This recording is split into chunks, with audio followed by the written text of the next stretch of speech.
18 players, and welcome to Local Football Flavor. As always, we're going to be starting with our best bets of the week. And Bob, I got to say, I love the way that we do it. We're one of the unique places in really all of the world of betting, let alone YouTube, that looks at things from the macro perspective. So many times when you're looking at bets, it's someone giving you their take, their whatever by their formulas. What we're doing is looking at the entire macro market. So every single piece of information added into this game and where it comes out. And we have some really exciting ones. But Bob, before we start into that, how are you feeling about the week that was? This week it showed who those really strong teams are. Mm-hmm. It dispelled a lot of mystery behind some of the teams that we were, not sure about. And there are just some question marks with rookie quarterbacks. CJ Stroud, Anthony Richardson, obviously with the big injury, Mm-hmm. and I'm gonna put, even though Jordan Love's not a rookie, I'm gonna put him in there because he hasn't played a full season yet. So there's a lot of question marks at quarterbacks, at the quarterback position, that we are obviously knowing more and more now of who the really, really bad teams are. Yes. And although the Arizona Cardinals are at 32 on this upcoming list that we have, I could see a scenario where the New York Giants or the New England Patriots end up at the bottom. And I can easily see a scenario where the Denver Broncos end up at the bottom by year's end. Those three teams are struggling a lot. Another thing that we saw this week is injuries. Injuries to, again, more stars. Justin Jefferson going down. That's obviously going to negatively impact the Viking season. Mm-hmm. We saw the Raiders doing things that we're like, well, the Raiders can do that now. We saw Desmond Ridder outperform what we thought was going to happen. And, the teams that had a bye week, it's a good week for them to have a bye week because it was a really strange week, really obvious week for some teams, but really strange in general for most teams. So we have a question here, Joe, before we get to before we start firing them out early. All right, let's jump into it. So Team Money has here 18 PPR, 2 flex, Fields, Bijan, Kyron, Cup, Olave, Ridley, Chase, and Hawkinson. Bench is Burrow, Rice, Waddle, Palmer, Downs, Osborne. Any moves? So here's the thing that we noticed this week, especially about the Rams. With Puka and with Cup on the field, this is an explosive passing offense. It might not show in Matt Stafford's numbers, but it's going to show in those wide receivers' numbers. And who took a back seat this week? It was Kyron Williams. That was one of Joe's favorite players last week, but Kyron Williams dropped off this past week. Now, a lot of that was due to the receiving work, which then went to Cup, which we all expected could happen if Cup is healthy. So one of the things that I would consider if I were you would be potentially trying to package Kyron and one of your wide receivers to potentially get a better running back who is going to see the volume as the year goes on. Now, I know Joe disagrees with that, but what I'm serious about saying here is Kyron was going he was going all out the first couple weeks of the season here that we saw. But just this 1 week, and it's not an overreaction, but if you're looking for a move out of the roster positions that you have currently, he's the only player that I would move because I think you're solid with Burrow and Fields. Fields is producing right now. Burrow is going to produce. Olave is like a little bit weird right now because Thomas is getting a lot of targets and a lot of the snap share, but Olave was also hurt this past week. Mm-hmm. Ridley looks good. Cup looks good. Chase obviously looks good. Hawk is a beast. And you got really good depth at wide receiver. Rice, Waddle, Palmer, and Downs, and Osborne. Downs looks like the number one wide receiver for Gardner Minshew, which is really weird to say. That is not good. Osborne could easily step into a number 2 role into the Vikings offense. Jalen Waddle already has the number 2 role with Devin Achane going down. That could be a lot of explosive plays heading towards Waddle's direction. And Rice looks like one of the favorite targets of Patrick Mahomes. And if Kelsey's injury is a lingering injury, there is no lack of depth at wide receiver on your team. So if it were me, and I was looking for what I should do because this is an 18 league, I'd move on from Kyron and I'd package one of those wide receivers that is on an upturn, maybe, or even package one of the really great wide receivers to get yourself, like, say, CMC, or maybe Eckler coming off of Yeah, I an think injury, that's. something like that. I'm going to jump in with you on that thought process here, Bob, because if you have elite. I mean, there's no way around this. Now that J. Jeff's out, you have the number one tight end is going to finish the year, regardless of whether Kelsey would get hurt again or not. Hawk with that situation, Minnesota don't know how to run the ball. They're not going to start running the ball. So the ball's going to go to Hawk, and Osborne as a great backup could be a flash in the pan. Wait a couple of weeks right before J. Jeff comes back, move him for something big. But I agree with Bob. And as much as I love your starting receivers, which I do, I think your opportunity here of packaging some combination of, We'll get to that, George. like Olave and Palmer or something like that, to go get a stud running back and then throw Waddle into your starting mix. I really would be okay with that of any of your 4 running back or receivers, rather, to upgrade at running back, because I think there's a very good chance that you'll be able to pull one of them, because you have the 4 sexy names essentially. You got Chase, Ridley, Olave, and Waddle. Those names are just going to be alluring. Now, every player in your league is going to value them essentially differently, but you have the names of spice. And, to 8-man leagues, so you're able to pull some stuff like this out. But that's what I would recommend. Go after Run CMC. He might be a little rich, totally honest with you. But get a Saquon, because that team's got nothing going for him, and they're going to just give Saquon the ball because literally no one else is talented. And the thing is, too, here, T-Money, and we'll get to your question, George. T-Money, you could package a guy like Olave, and you could go and put Palmer or Downs or Rice, and you don't even have to give up Kyron. And you can take a chance on Barkley. Yeah. Now, here's the thing. If you take a chance on Barkley, just know that his talent has to supersede that terrible offensive line. And there's a good chance that it might, but also an equal chance that it won't. So play around, but I would definitely try to upgrade that second running back position from Kyron. I wouldn't necessarily trade Kyron. That's not what I'm saying, but I would try to upgrade it because you have the pieces to do that, where those bench players could step right in. And honestly, Olave is probably the weakest of those starting wide receivers at this point in time. And you could put in Waddle and Downs, and it would probably be okay for a couple of weeks, knowing what Hiteshew did with Downs as well. So hopefully that helps T-Money. I like I said, it's not to get rid of Kyron, it's to upgrade your bench. And sitting on Osborne in particularly through the J. Jeff injury, I think will benefit you. I wouldn't move him yet, but I'd go with it there.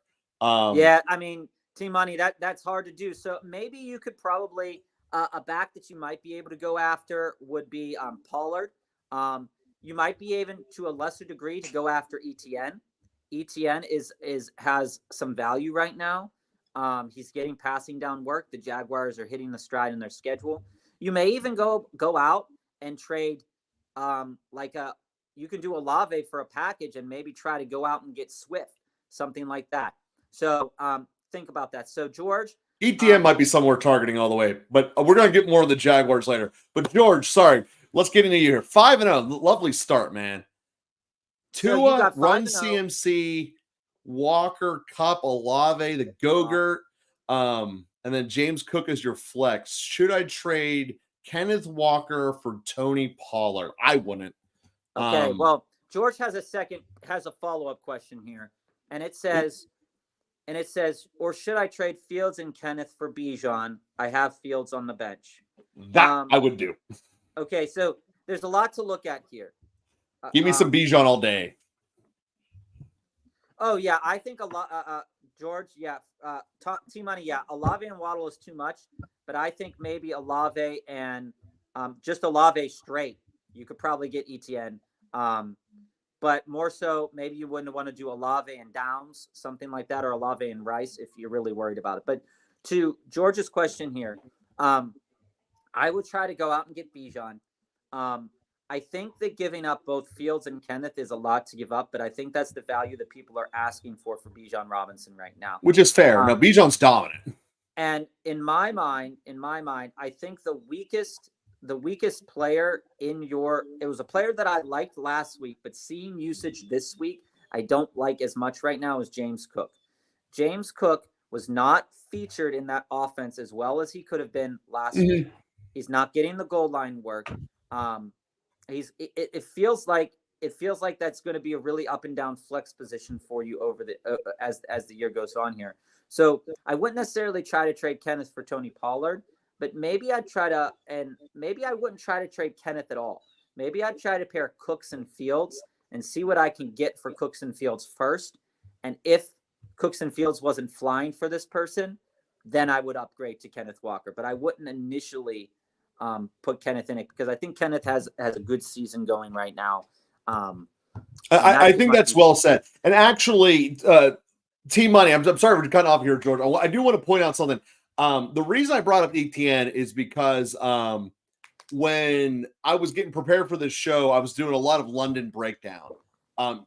Actually, ETN's not the person to trade for. I mixed up my list here, and I'm going to get into a quick real reason why.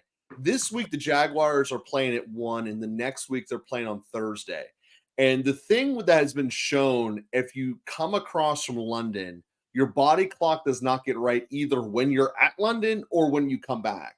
And they settled in the London time, being there for 2 weeks.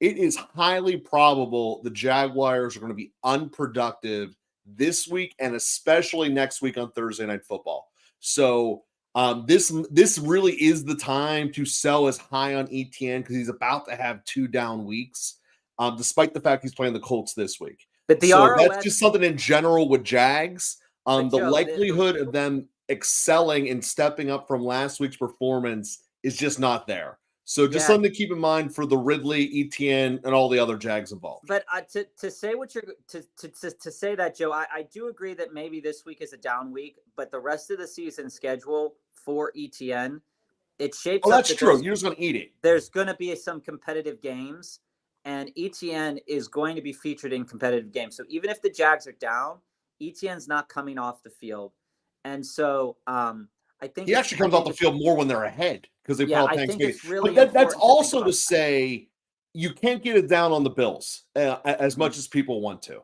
That game was really stacked against Buffalo in the sense that they essentially were playing a team that was on the right time clock. They weren't.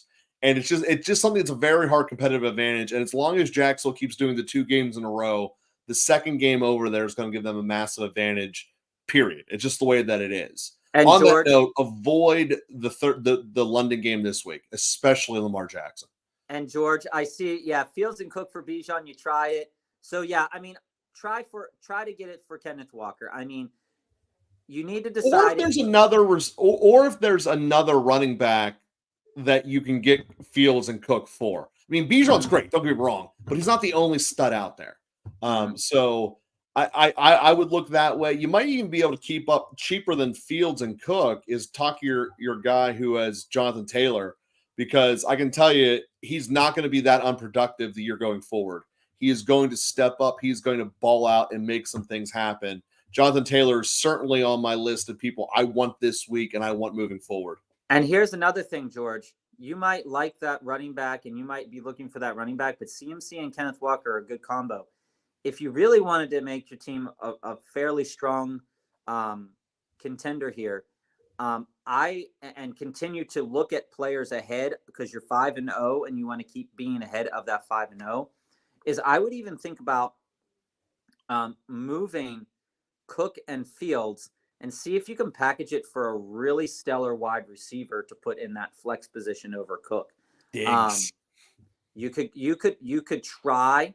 I mean, you could try and see what happens. I don't think you'd get Diggs, but I think you might be able to get an Adams owner who just coming off an injured game.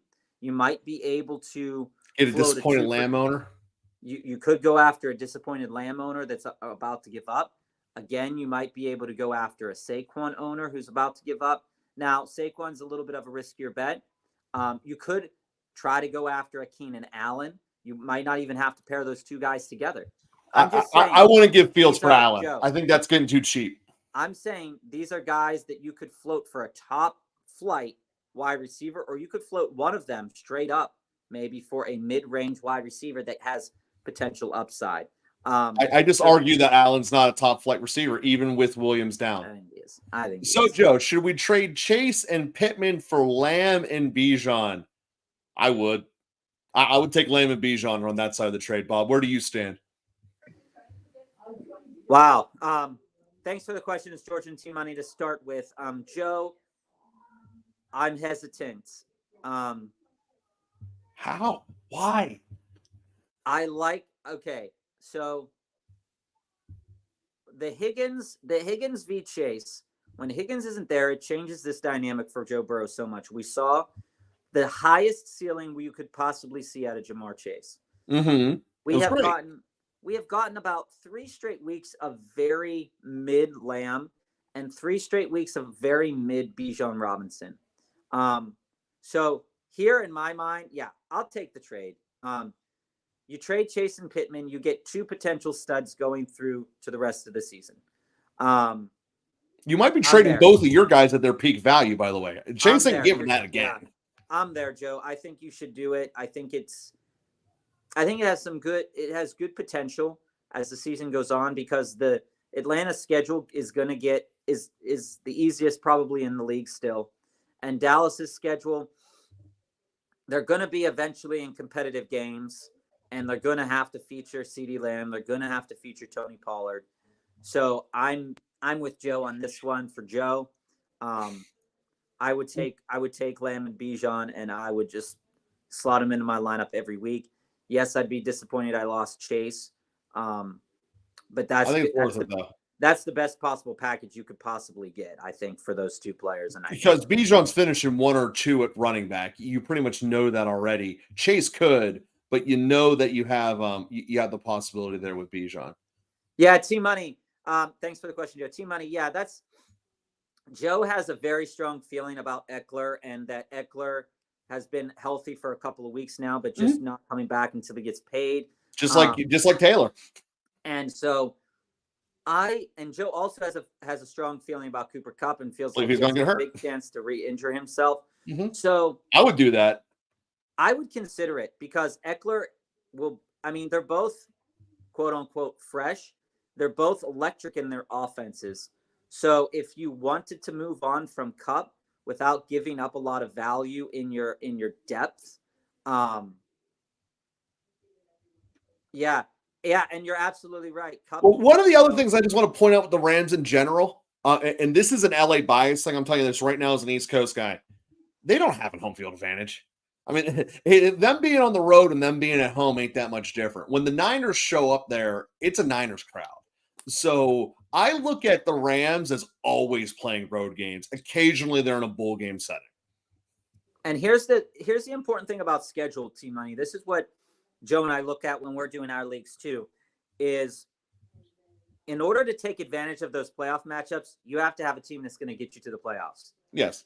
And so if you're dealing with a lot of, like I am with my 8-team league, where I'm dealing with a lot of decisions in my own games, where week 1, I benched Ayuk for Lockett. Ayuk went off. So week 2, I benched Lockett for Ayuk. Ayuk didn't go off. Lockett went off.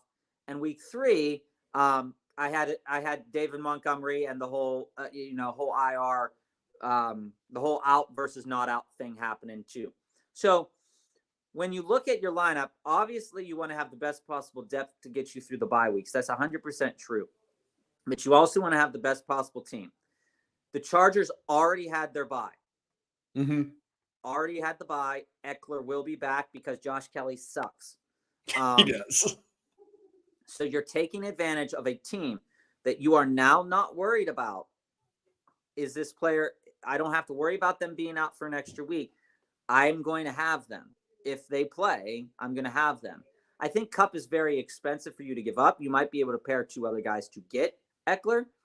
But if you do want to trade Kupp, he is sexy enough that you might be able to get Eckler and somebody else, because people are low on Eckler coming back. But I would. You also could pair Eckler and Olave and get to the receiver too. So your net downgrade at receiver isn't that much. And essentially, you're willing to adopt the risk of when does Eckler ever come back, if Eckler comes back. And given the rest of your team their team money, I think that that's something to really strongly consider and benefit from, because you sit there, you can get yourself a stud with Eckler if you pair him with Olave on the way out the door. And again, I love Olave. I think Olave is going to have a great bounce back year. Carr does need to settle in and get healthy, but I do believe when it happens, Olave is going to be right there on the bridge of top 10, if not in the top 10, in a very stacked wide receiver field that we have here in the NFL. And Eckler puts you into the stratosphere. If you have a healthy Eckler, a healthy Bijan, they're both producing. You have Chase, Waddle. I mean, every team in your league, because it's 8-team, is going to be relatively strong. But also every team in the 8-team league is going to have a weakness. In our 8-team league, it's definitely tight end for me. So you really have to play the odds, I guess, and say, is this worth it for me? And I think for you it can be, because you're 3-2 with the team you have. You just got Cup back, so maybe don't sell Cup right now. But if you do and you think you can get Eckler out of him, I would try for it, and I'd be happy with it, because I still have Kyron. I didn't sell Kyron. I didn't sell Chase. I didn't sell Waddle. I still have all those guys. So that's where I stand on that one for sure. All right. Well, while we're in a momentary pause here, let's dive in for the people who are watching us on the replay for the best bets here. As I was saying before, one thing we do with our bets is that we look at the actual market in totality and what they're telling us here. And we have 4 fun ones coming out this week that really they're showing some possibilities. So when I look at the first one here, Bob, I'm just going to tell you the line. You tell me your gut feeling. All right. Let me grab my charger while you do that. All right. Chicago and Minnesota are jumping here into a match here in Chicago. The over-under is currently 44. This game is going to explode. Talk about hitting the over in one of the most projectable ways. We had the final score projected to be 48 points, which gives you an edge of 4 points on an over-under, which is massive. So the over-under in the Vikings-Chicago game, also, by the way, neither one of those teams know how to play defense. It's just begging for big play after big play and having Fields go off. No actual bet as far as the line. We do believe that the spread at 2.5 is fairly accurate, but that game is going to be hitting the over. The next game, the Niners are going into Cleveland, and that over-under is at 37. And I'm sitting here telling you right now, the Niners might get that themselves. The Cleveland defense cannot stop the run to save themselves, and you can pretty much pencil in Run CMC for putting one in. That game is going to crush the over, and the strongest of all the ones today. I understand Cleveland has their own offensive struggles, and they're going to do it, but there's a good chance the Niners get that one by themselves, and then Cleveland gives you a dirty touchdown late just to pop you over even harder. Shifting the fence a little bit more, going to the Rams. We just talked about how they don't really have a home field advantage. They're hosting a team that no one cares about in the Arizona Cardinals. That line's currently put at 48.5. That is flat out too high. Stafford's going to be good. Those defenses are better than the Rams are going to be able to deal with. At the end of the day, that's going to hit the under. It's going to be about a 45-point game. It's just too high. And then for the final one here, this goes off to what I was talking about with body clocks and coming back from London. The Giants absolutely suck. No one is fighting that. But the Buffalo Bills are not beating anyone by 2 touchdowns. And that's just the fundamental fact of the game. Sunday Night Football, all of these games have been close.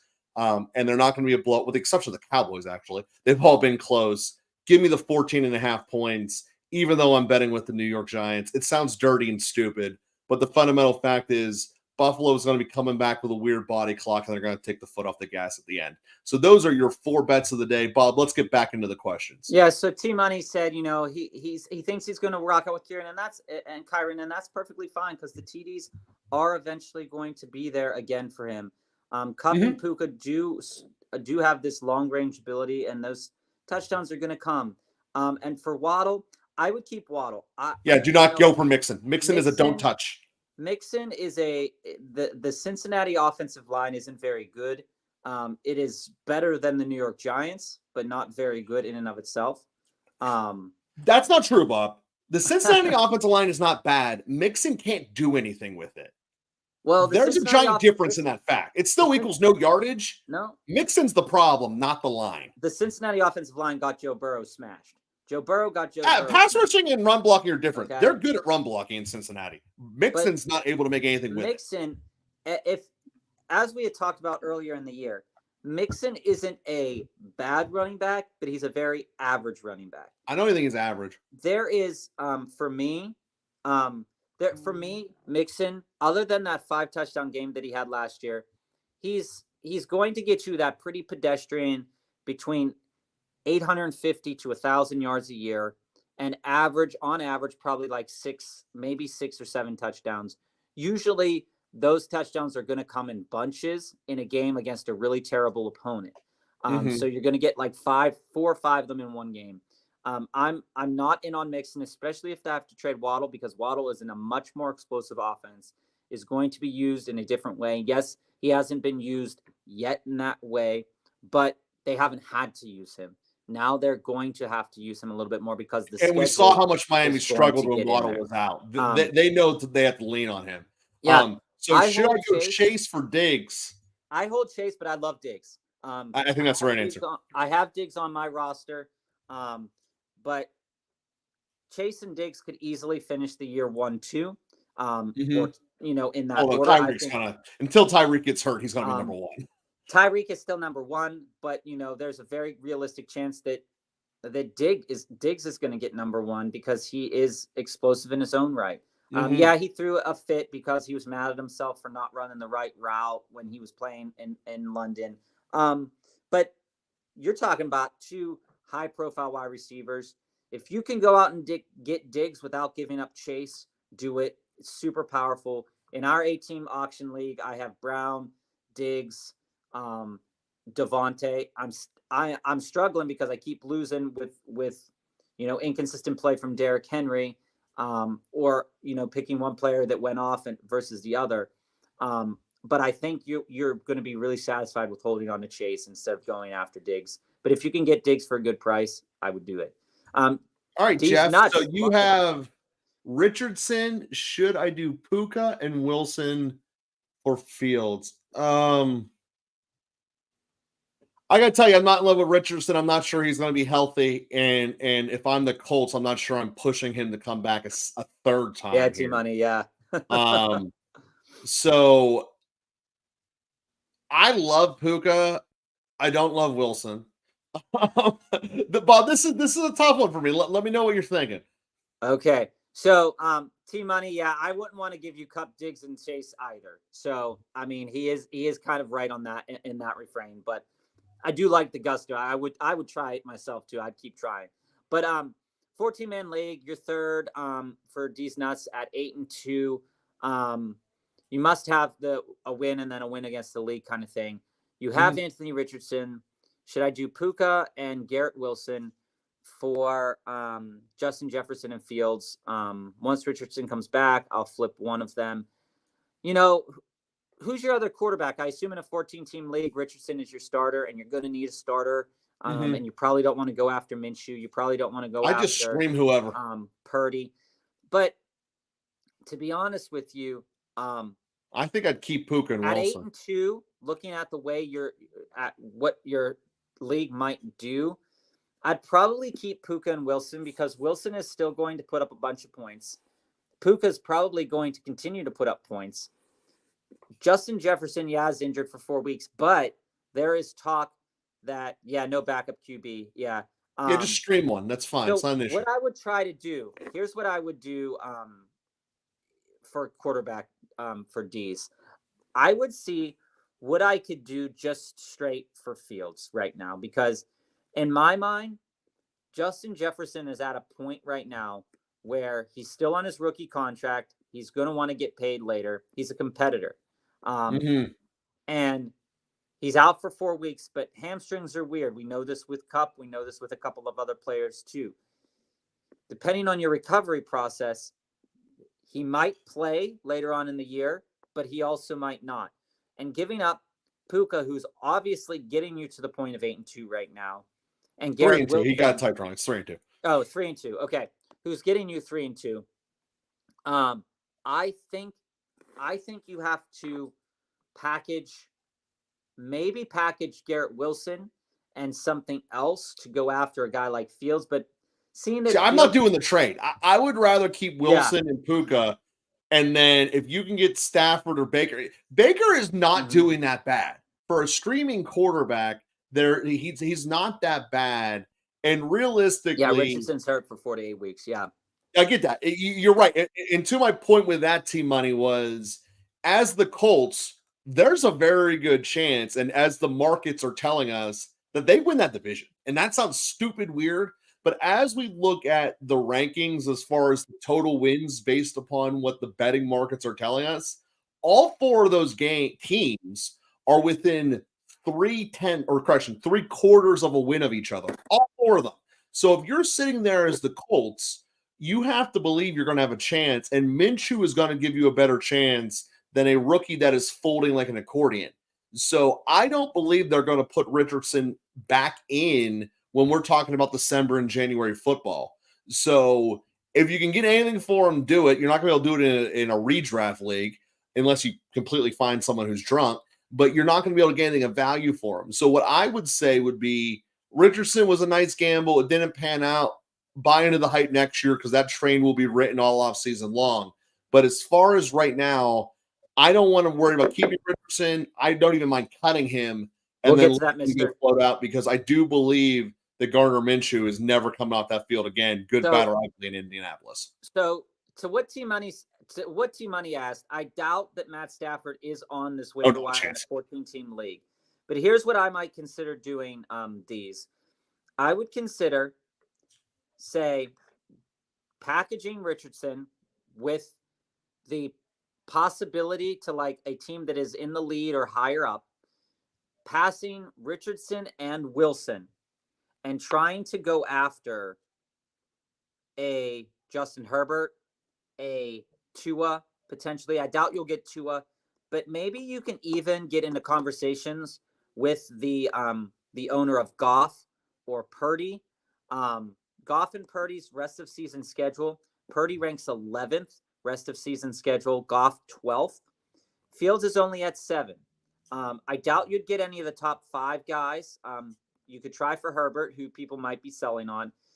You don't want to go Baker all the way through the season. I don't think Baker is going to be a terrible quarterback the rest of the way. But as we I would still stream it with your best available week to week, and then just play it week to week. That's how I would approach that if I were you, Jeff. And here's the thing, Deez. What I got to tell you about this is I own in our auction Patrick Mahomes and Trevor Lawrence in a 2 quarterback league we have.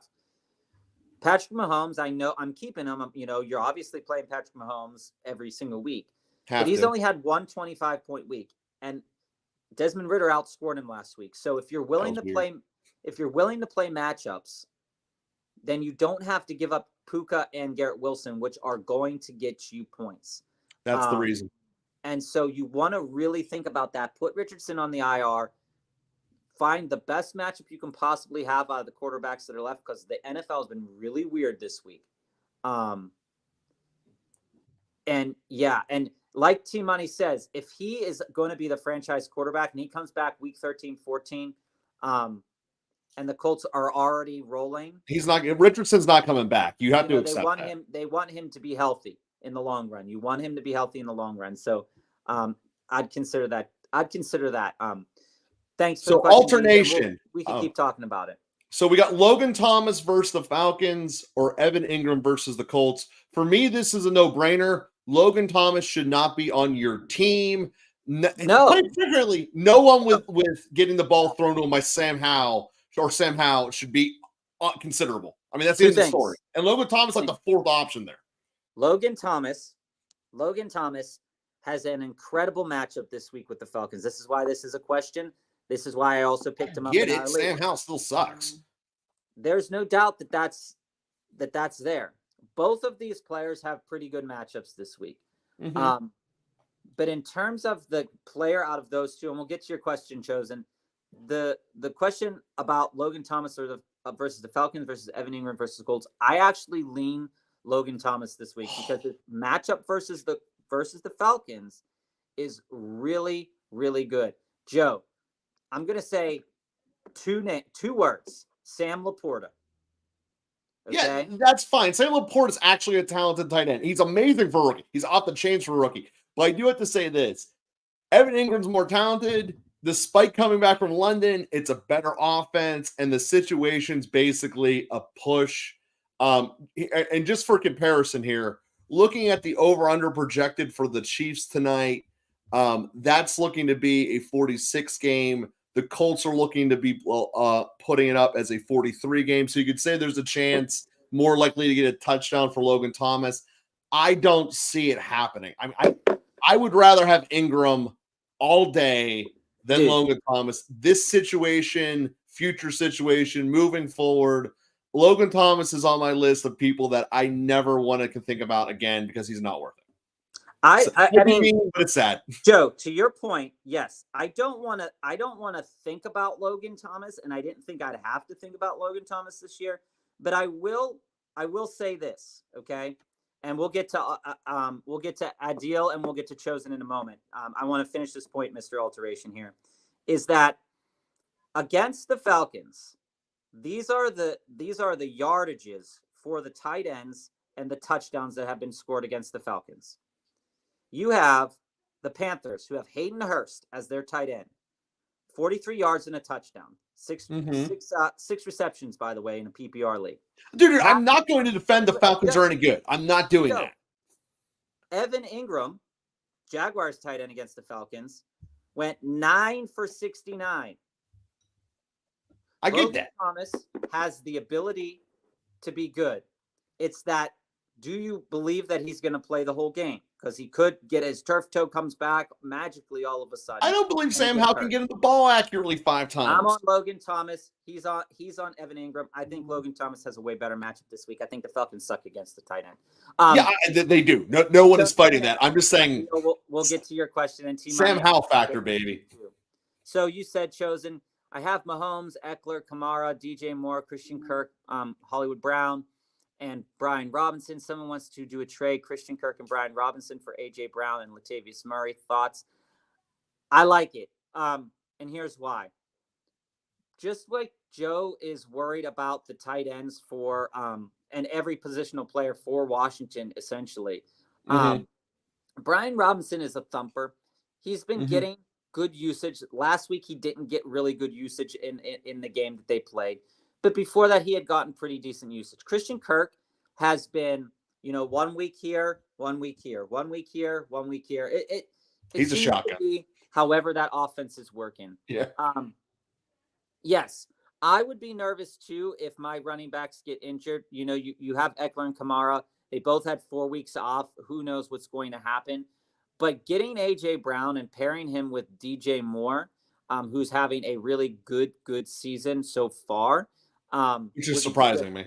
But here's what I would even consider, because the pace that DJ Moore is on would set him up to score like 14 touchdowns this year, which would be crazy, right?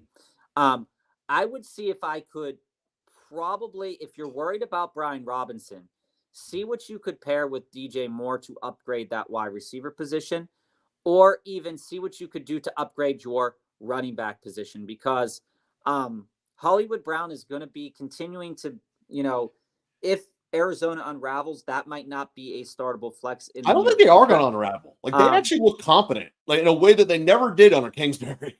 But in my mind, Chosen, you have a couple of players that I really like. You have a couple of players that I own myself.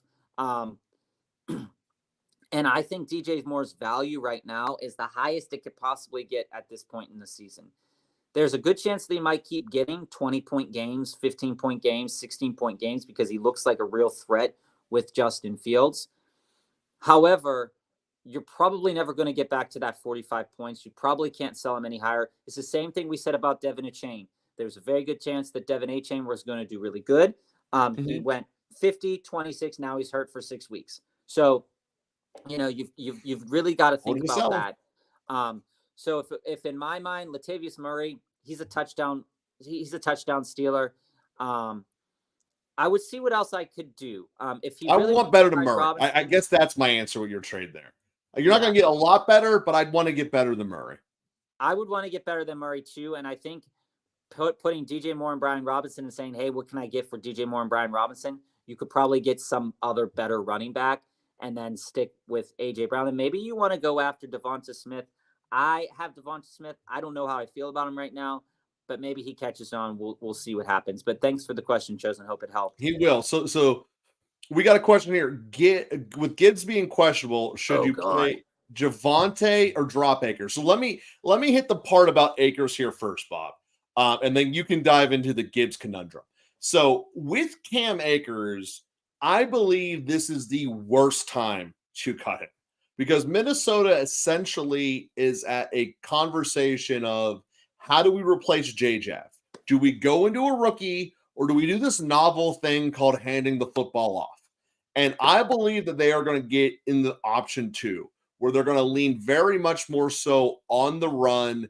And Akers, even if he's the 1A or 1B behind Madison, I don't want to get rid of Akers. That's the long story short there. So dropping Akers for me is not on the question. Personally, I don't put any stock in Denver at all, especially their running game. They abandoned it way too quickly. They are getting right back to Russell Wilson, keeping that offense irrelevant. So my answer a long way through it is I'm rolling the dice on the questionability of the rookie. Where I fall on this, Dan Campbell in a press conference today, it was either today or yesterday, was singing the high praises of Montgomery. And and Gibbs is dealing with some weird things right now. He doesn't feel like a really good play, and Javonte doesn't feel like a really good play at this point right now either. The play might be just playing Akers. That's what I was getting to, is that Madison and Akers, the running game in Minnesota is not really panning out the way we thought. And Akers is, as this week went on, he got a couple more fantasy points this week.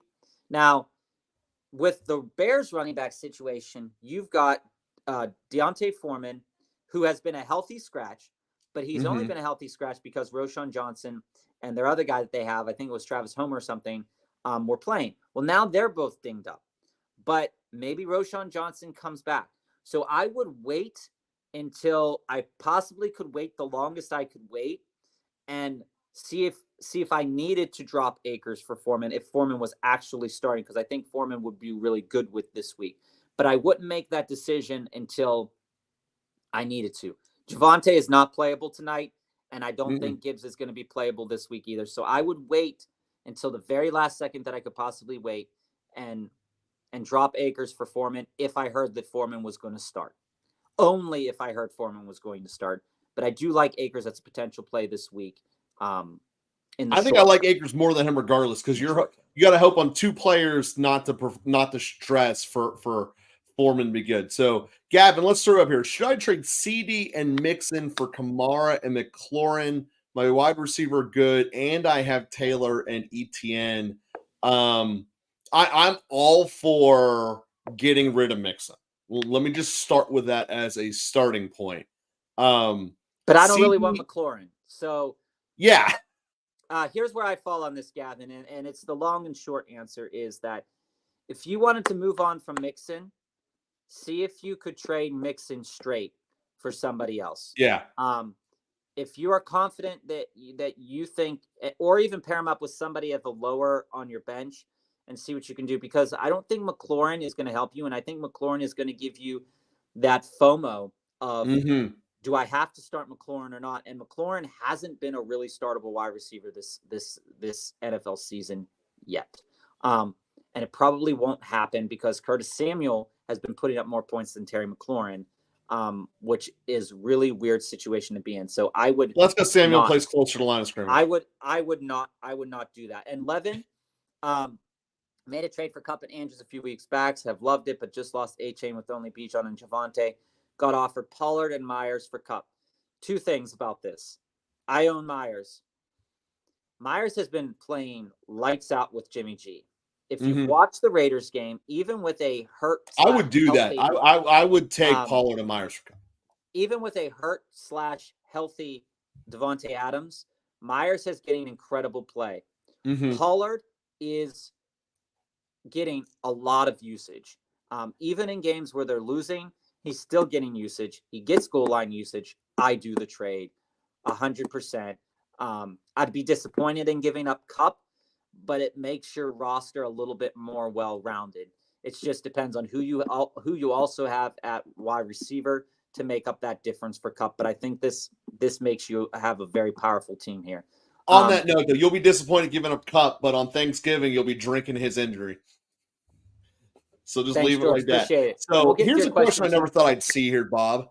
Sutton or Downs? I never even thought in my life that would be a conversation. Yeah. But So the Chiefs have been playing so average, to say the very least, and the refs have been helping them so much at the end of games. It feels like conspiracy theory there.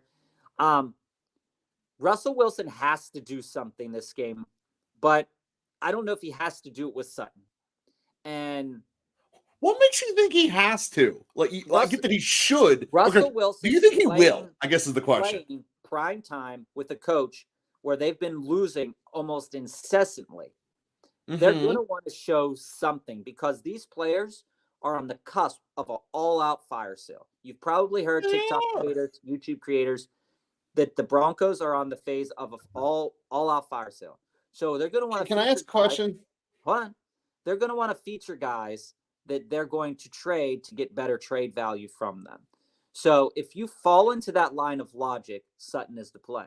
However, if you saw what happened last week and you looked at what Gardner Minshew was doing with Josh Downs, which killed a parlay that I had that could have won $160,000, was Pittman. He was not using Pittman. He was using Josh Downs to go downfield.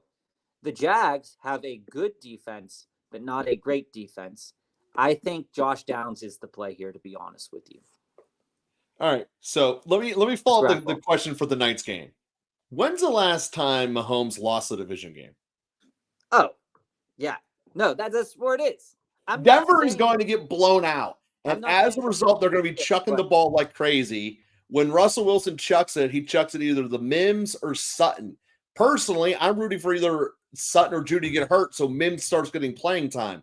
So I actually am the opposite because I believe that Sutton is going to continue to be a part of the game plan. They're going to be losing like crazy.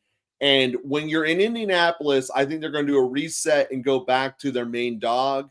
Well, Josh is a nice story. I don't think they're planning on building around him the way they are with Pittman. So I do believe that Pittman, if it's a PPR, is going to bounce right back. If you're in a standard league, and not so much so, because I don't see him getting touchdowns. I see him getting like 5 catches for 80. Actually, maybe 8 catches for 50. Either way, that's more Pittman's game. I think they're going to bounce back to looking at him in a big way. Jacksonville's defense is holy, especially whenever we're talking about the middle of the field and the intermediate routes. And I think that's really where Pittman's going to play and show up. So me and Bob are the opposite on this. I would go Sutton, knowing that there's going to be a lot of garbage time tonight to fill in. And Russell Wilson loves chucking the ball. And we'll get to all the questions here. And here's my last thought about that is, yes, I had DJ Moore in my league last week where were on Thursday Night Football. I was really happy about that. But typically speaking, I didn't really have another option to put in there. Mm-hmm. Typically speaking, I don't like to play a tremendous amount of players on Thursday Night Football. I just don't like it. And that's just my personal viewpoint. Although there's a lot of smash spots. Like I said this week, I have Mahomes. I'm playing him because I have to. I play him every week because he's one of the best quarterbacks in the league, right? And then I have Rishi Rice because he's been playing pretty well. And I think it's a real big smash spot against Denver. But if it was anybody else if the Chiefs were playing anybody else that wasn't Denver, I'd probably only be starting Patrick Mahomes and I'd probably only be starting Travis Kelce. I just like to stay away from those games, but they also burn me. So, I mean, that's just my opinion there. So hopefully that helps. George, thank you guys all for the nice words here. So let's jump out to George here. You guys prefer to have on your roster Palmer, Quentin Jones, or Jamison Williams? For me, it's going to be Jamison Williams. He was one of the guys that I targeted. They were all kind of the same ballparky area in the draft. And the reason I like Williams is because in the long run, this is my logic, especially before the year started, I don't believe in the longevity of rookie tight ends. Laporta's kind of proved me wrong on that. But I'm almost 100% certain that Amos get hurt. And as soon as he does, Williams has a better situation. The thing with the Chargers is there are so many options out there, and Detroit has two. So they're giving the late touchdowns within 5 yards or less to Monty because that's what they do. But that's why I would rather go the Detroit option than the other one. Of the actual talent of the players, long run, I think Quentin Johnson's the best one having a dynasty by far. But if we're talking redraft right now, it's Jameson Williams. Yeah, and I'm on JMO too. I think that Palmer's going to be really, really good, and I think that there's a very good chance that Quentin Johnston could be good. We haven't seen what this Chargers offense looks like with the both of them in it, with Mike Williams out. But I'm on Jameson Williams because, like Joe said, Laporta is a threat. Amon-Ra is a threat, but Amon-Ra also gets hurt. And so he's already a little bit dinged up. JMO has a really good chance to show out. I'm on Jameson Williams the rest of the season. Maybe not this week, but I'm on him the rest of the season. Yeah, and those wide receivers, AJB, Ridley, D-Hop, yeah, Levin. I think you're pretty solid there. Yeah, Reynolds, Josh Reynolds, the rest of the way, he could get pretty spicy. Where are you at here, Bob? I'm on Levin right now. We'll get to LeBron's and we'll get to Gavin in a moment. I do like Reynolds, but he also put up that dud a couple of weeks ago. So JMO is the guy that they want to get into the system. He looked talented in college. We haven't seen him on the field for a large amount of time. And when he was on the field, maybe he was just a disruption or a distraction to the other team's defense, because you have to cover him. He has size, he has speed, he has the ability to do really well. And I think Josh Reynolds is really good too, but Josh Reynolds, I don't think is that long-term guy over the course of a season. I think Josh Reynolds could easily be that 500, 4 touchdown, 36 reception, 46 reception type of guy. But Jameson Williams could potentially be that guy that takes you to the next level. That's where I stand on that. And I think Quentin Johnston could eventually get to that level too with this offense. But we'll see how it shakes down. But I'm on Jameson Williams the rest of the way. And Gavin, I'd do it 100%. What would you do with Pollard and CD? You would try to ride it as far as you can. And if you wanted to trade CD, you could trade him, but I wouldn't. The Dallas offense is going to find their strikes. Yeah. On that note, Dallas had the worst game they're going to have all year. Philly won't even do what Dallas did, what the Niners did to Dallas. Dallas will be fine. They're going to score. They were the highest scoring offense last year. They're going to be ugly to watch sometimes, and as a Cowboys fan, you're going to hate them, but they're going to put up fantasy points. Do not worry about CD moving forward. I'm telling you, he might not finish in the top 5 now, but he's certainly going to finish in the top 10. They're going to figure out how to get them the ball. McCarthy is a lot of things, but he is very good at giving the ball to one receiver over and over and over again. Just look at his tenure in Green Bay. That's what he does. That ball's getting CD. And Pollard's rest of the season schedule, I mean, it looks solid, right? All of the Cowboys' rest of their schedule is manageable. Yeah, they're fine. So I'm on that side where, and if next week you see that maybe you're getting a better offer for CD or Pollard, they're the more talented player here, as we've talked about. So I would err on Pollard's side. So LeBron's asked, Etienne, Kamara, Garoppolo, or Cup, Michael Thomas, Carr. Wow. Well, let me sit on that one a minute. Yeah, and George, we'll get to that for sure. What side do you lean on, Bob? Okay, so you're welcome, Gavin. So I am a big on ETN the rest of the way in the season. Kamara, I think, is being used as he should be used, as featured in the passing game and getting some rushes. That's where he's the best at. They got away from that last year. They're getting back to that this year, and I'm really glad to see that for Kamara. Garoppolo is mid. Now He's Kupp, above mid actually right now. He just got hurt that game. Kupp could light up the world and put up 45 points. Or he could be hurt on Thursday. Michael Thomas has also looked fairly good this season. Surprisingly enough, we were expecting him to look decent, right? Mm-hmm. I'm taking the Kamara side. I think having two running backs to get you to the championship playoffs, however you want to play it, wherever you're sitting at. And I think Joe is big on Carr, and I like Carr too. I think Carr has a big potential to boom every single week. But Garoppolo's he has talent around him too.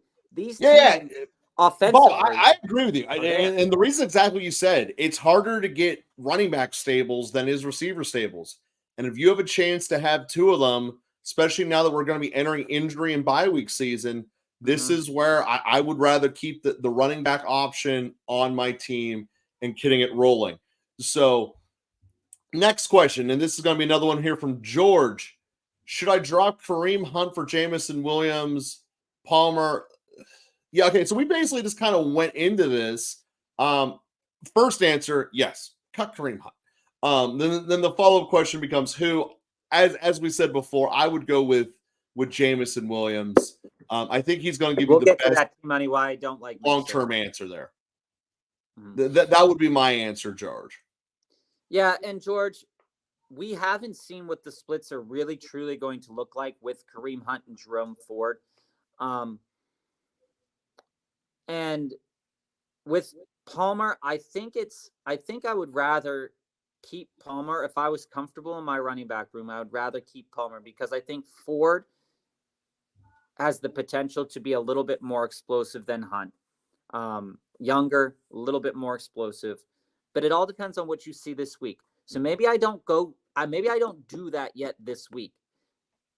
Maybe I watch and maybe I wait and see what Kareem Hunt is going to do in the offense because we really got 1 week and he wasn't really like in it, right? With Deshaun Watson being out, he's healthy, but he's not practicing. Like, what is up with that? The other quarterback they have there, it's like, is this a safe situation? So if you're willing to wait another week, maybe you could do it, but maybe you don't want to because maybe that situation's already bad enough for you and you're willing to take the plunge now. I think Jamison Williams could be worth that plunge. So T-Money, let me address you here. Hold on. I got this, Joe. I got this. All right. Okay. So the reason why we dislike Mixon a lot is that his usage is already high right now. He's already getting a lot of usage. And when you look at the usage that he's getting, he's not being productive. He has no explosion. He can't get away from a tackle. And now a lot of that falls on him and some of that falls on that offensive line. So when you're not explosive, when you are struggling to miss tackles, when you are already getting a 85% snap share, which is crazy, and you're producing numbers in which he is producing, and you can't like if we just pull up those numbers really quickly, Joe, while we're here, and we say at 85% snap usage, the highest he's gotten this year, yardage wise, is 81 yards. So he has the volume, and you look at it, and he faces San Francisco in week 8. Ain't gonna do anything. In week 9. Houston in week 10, who's surprising a lot of people. No, they are. Baltimore in week 11, who is beatable, but Steelers in week 12, which is going to be a problem. Jacksonville week 13. Then Indy, Minnesota, Steelers again, Kansas City, Cleveland. So it looks good as that year goes on, but we know out of Joe Mixon, he is average to below average as an NFL running back whose explosion isn't there, who relies on Joe Burrow to get him to the 5-yard line to get that touchdown. I don't trust him the rest of the way, and that's why I'm saying no on Joe Mixon. And here's the bigger point. The Bengals have told you no on Joe Mixon. Burrow basically wasn't able to move if you watched him in the first 4 weeks. And they did not become a hand the ball off team. Yeah, Mixon's on the field. That's more of a testament to they're too cheap to have a real backup running back. Mixon is not quality, and if he were, they would have been giving him the ball like crazy. This is just a testament. The Bengals themselves are telling you not to buy in on Mixon, and I firmly believe that had they known literally 3 days later that Jonathan Taylor Thomas was going to hold out for more money, Jonathan Taylor Thomas touchdown was going to hold out for more money, they never would have offered Mixon a restructure. They would have just let him walk, and they would have traded to have JT. And by the way, the Bengals would be scary as hell with JT. But I do think that that's what would have happened had everyone known what they known. But this is life. They're stuck with Mixon. They don't want Mixon. And he's not a productive football player. I mean, that's just the fact of life. Not all of them are going to be great at football. He's one that's not. And to that end too, in a game against Arizona where Jamar Chase just completely blew the lid off of Arizona, you should be riding that. You should be riding Mixon into the end of that game. And they didn't. And he had 25 carries, the most carries that he had all season so far. But even in that game against the Rams, that was pretty tight. 65. Against Tennessee, we thought Tennessee had a good run defense. Obviously, Zach Moss blew that to shit. But 14 for 67. And yeah, he's getting some reps in terms of targets. But there are 2 games where he only got 1.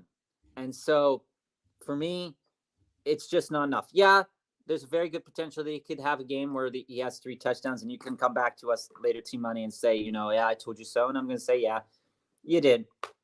But to be honest, I just don't like him as a rest of season value. And I think that, most people would try to move him if they could.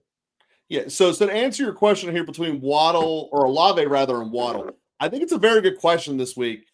So when we look at it, Waddle is going into the Texans and Olave is hosting Olave is hosting Carolina.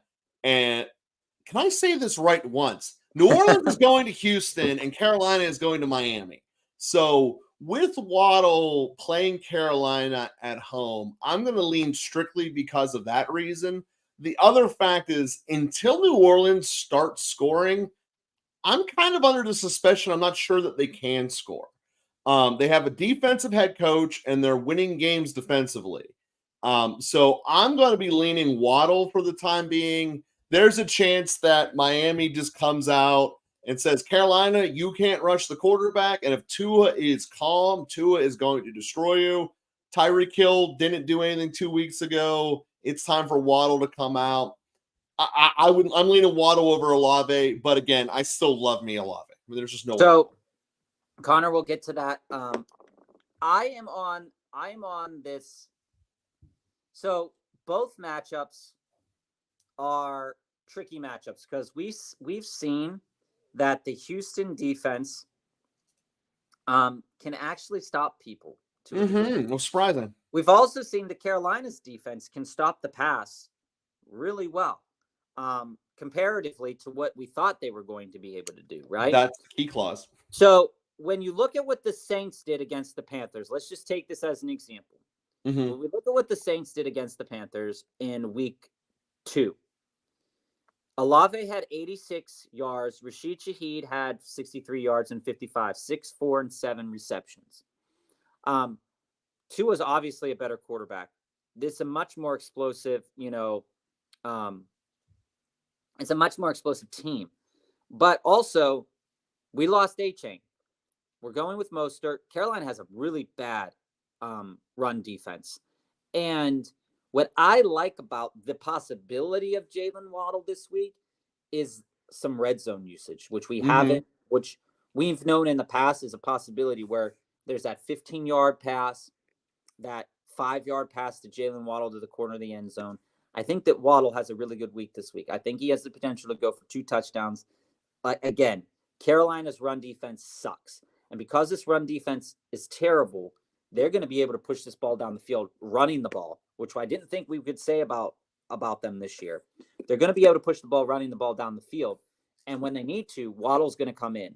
What I worry about with Olave is that when we look at Houston in particular, and you pull up who they've faced over the year, you have the Ravens, Colts, Jags, Steelers, Falcons. So I'm just going to take none of which are role beating passing games. If you're really looking at them, I'm just going to take the Jags as an example here, right? It's best by far, yeah. You're looking at comparative numbers. So Christian Kirk went for 54 yards. Ridley went for 40 yards. And so Kirk is the comparable to Olave. So yeah, so you look at it and you say, all right, well, is this a good play? And you look at last week, the best wide receiver that Atlanta had was London, 6 for 78. So I think Waddle has a better potential to boom than Chris Olave this week. With that said, I think that's true. You've got a lot to think about, but I'm on side Waddle on that. That's who I'd go with. Connor, pick 2. Palmer, London, Scary Terry, Sutton, and Rashee Rice. Who do you think, Bob? Connor, pick 2, full PPR this week. Palmer, London, Terry, Sutton, Rashee Rice. Rashee Rice has an incredible juicy matchup with the potential that he does. Travis Kelce is slightly. Well, just out of those two for tonight's game, who are you liking? Rice? We'll open this up to Sutton or to Judy too. Of the 3 main options, even throw Sky Moore in there. The 4 options for tonight: Sky Moore, Rice, and then the 2 from Denver, Sutton and Judy. Where would you be feeling? I'm high on Rice. I think Rice has. This is the game. This is the game where we see Rice come out. You look at over the last couple of weeks, and I'm just going to go to his game by game stats because I want to make sure we get it right. 4 for 5, 3 for 5, 5 for 7, 2 for 2, 3 for 5. That's in all the games going back to the end of the season. So he got 4 or 5 at the game at Minnesota, 33 yards and a touchdown. Every week he's gotten his average reception has been over 8 yards. So they're relying on him down the field. Where Kelce is a little bit banged up, that middle field is going to be an option. Maybe you get a lot of Marquise Valdez-Scantling tonight. Maybe you get something like that. But the Broncos secondary, outside of Patrick Surtain, and even with him, it's been really, really bad. And so when you go back and you say, and you look at the numbers and you say, okay, how has Denver fared in against other wide receivers? You look at this and you see they've played the Raiders, the Commanders, the Dolphins, the Bears, and the Jets. And I'm just going to take the Commanders as an example here.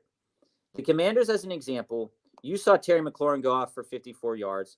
You saw a couple other players go off for 22, but they didn't have to pass the ball because they ran the ball a lot. Dolphins, another team that just went out on them. Tyreek won 157 yards. You had even Chosen Anderson, okay, had 68 yards on 1 catch. It's like not even fast anymore, by the way. Braxton Berrios had 2 receptions for 33 yards, right? You look at it, they have 837 yards of total passing offense scored against them this year. Running wise, the Denver Broncos have had, 821 yards.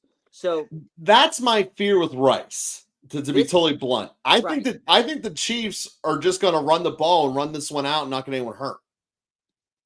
But Rice is the guy that they might want to showcase this week because it's the perfect matchup to see what he can do.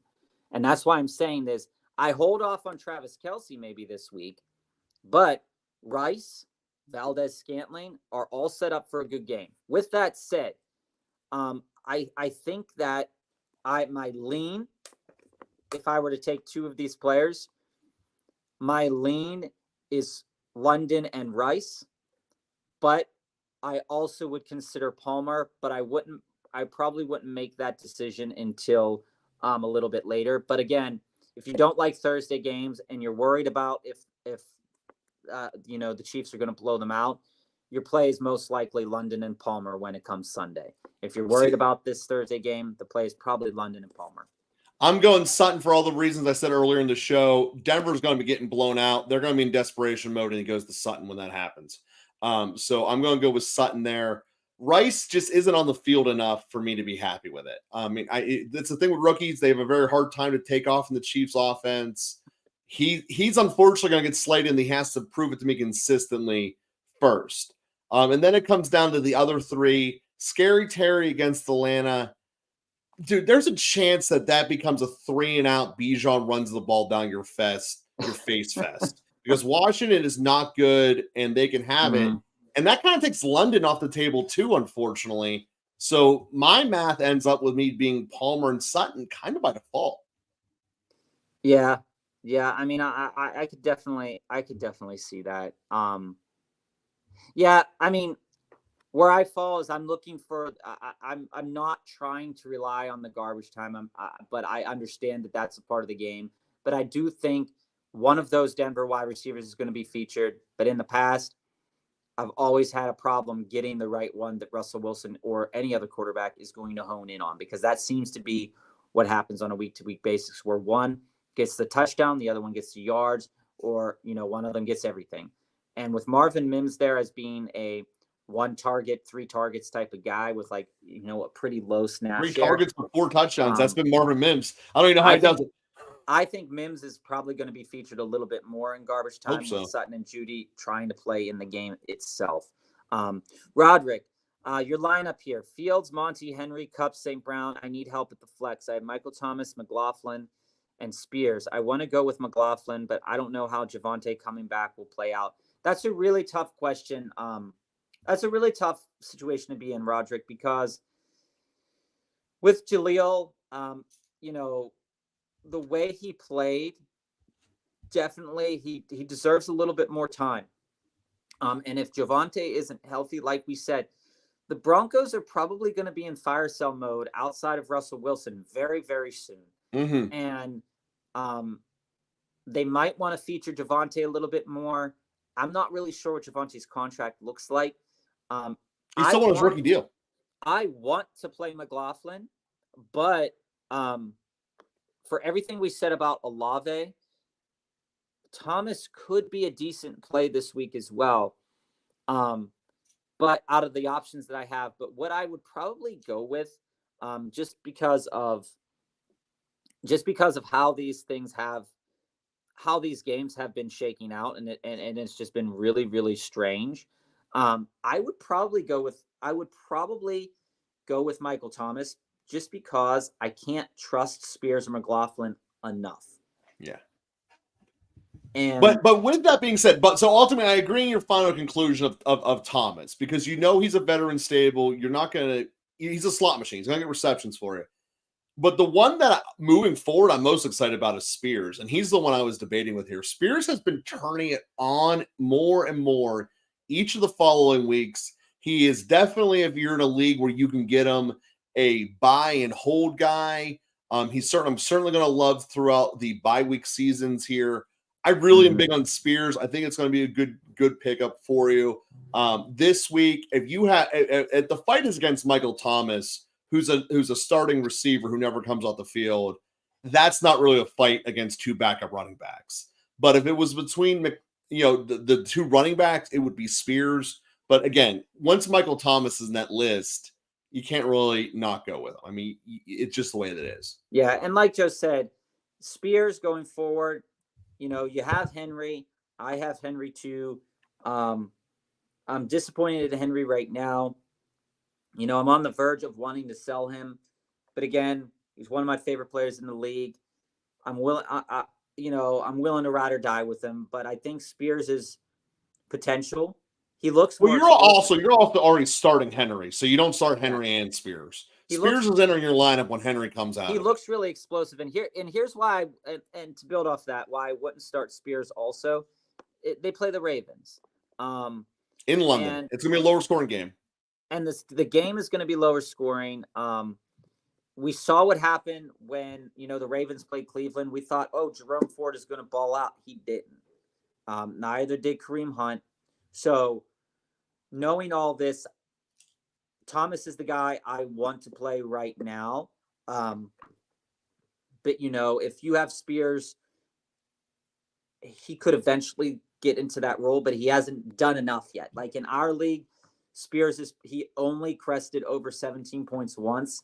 And I think Michael Thomas has a very good, because he's very reliable when he's on the field, a weekly floor of, 9-ish type of points, because, 4 receptions, 50 yards, 5 receptions, 40 yards, something like that, because Carr can trust him. You can't trust Spears enough. You can't trust McLaughlin enough, despite what they might be putting out on the field. It's a really risky play. It could pay off, but like Joe said, this game could go into garbage time real quick. And I'd be scared for a lot of players, but that's how I feel about that.